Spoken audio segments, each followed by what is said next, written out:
வணக்கம் நேயர்களே, இன்றைக்கி நம்ம பார்க்க போகிறது தயிர் அப்படின்னு சொல்லக்கூடிய கர்ட். க்ரீமி டெக்ஸ்சரில் இருக்கிற ஒரு டெய்ரி ப்ராடக்ட், அதாவது பால் சம்மந்தப்பட்ட பொருள்.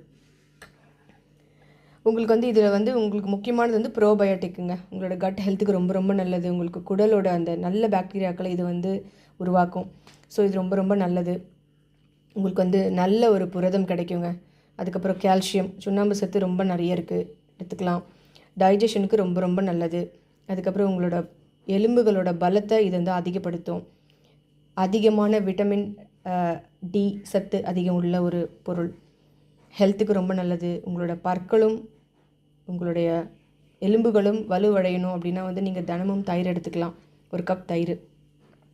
இது உங்களுக்கு தோலுக்கு ரொம்ப ஒரு நல்ல ஒரு பொலிவை கொடுக்கும். ஏன்னா இதில் லாக்டிக் ஆசிட் இருக்கிறதுனால உங்களுக்கு தோலில் இருக்கிற அந்த டெட் செல்ஸ் எல்லாம் இது ரிமூவ் பண்ணிவிட்டு பொலிவை கொடுக்குதுங்க. ஸோ ரெகுலராக நீங்கள் எடுத்துக்கலாம். விட்டமின் கே, அதுக்கப்புறம் பொட்டாசியம், சோடியம் இதெல்லாம் கொஞ்சம் நல்லாவே இருக்குங்க. இதில் உங்களுக்கு பிபி இருக்குது அப்படின்னா நீங்கள் தயிர் எடுத்துக்கலாம். ஹார்ட்டுக்கு ரொம்ப நல்லது.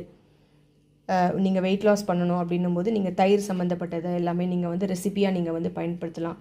உணவுலேயே அதை நம்ம ரெகுலராகவே பயன்படுத்திக்கிறோம். நல்ல ஒரு டேஸ்ட்டுக்கு, ஒரு ஸ்மூதிக்கு அந்த மாதிரி, இல்லை நீங்கள் மோர் அடித்து குடிக்கிறது அந்த மாதிரினாலும் உங்களுக்கு ரொம்ப நல்லாயிருக்கும். ஸோ பால் பொருட்கள்லேயே நமக்கு ரொம்ப ஒரு நல்ல ஒரு வண்டர்ஃபுல்லான விஷயம் அப்படின்னு சொல்லும்போது நம்ம தயிரை நம்ம சொல்லலாம்.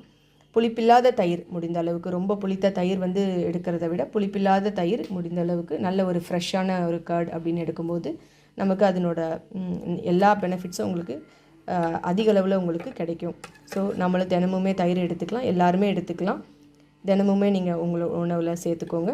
மற்றும் ஒரு நல்ல பதிவில் உங்களை சந்திக்கிறேன். அதுவரை நன்றி, வணக்கம்.